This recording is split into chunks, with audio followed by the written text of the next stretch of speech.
بسم اللہ الرحمن الرحیم۔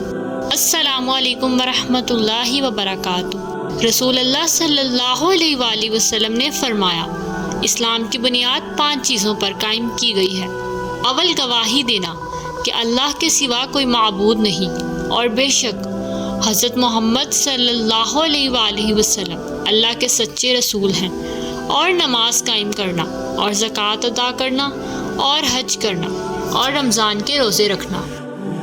آپ صلی اللہ علیہ وآلہ وسلم نے فرمایا کہ ایمان کی 60 سے کچھ اوپر شاخیں ہیں اور حیا بھی ایمان کی ایک شاخ ہے۔ ایک دن ایک آدمی نے حضرت صلی اللہ علیہ وآلہ وسلم سے پوچھا کہ کون سا اسلام بہتر ہے؟ فرمایا، یہ کہ تم کھانا کھلاؤ اور جس کو پہچانو اس کو بھی اور جس کو نہ پہچانو اس کو بھی، الغرض سب کو سلام کرو۔ حضرت صلی اللہ علیہ وآلہ وسلم نے فرمایا، تم میں سے کوئی شخص ایماندار نہ ہوگا جب تک کہ اپنے بھائی کے لیے وہ نہ چاہے جو اپنے نفس کے لیے چاہتا ہے۔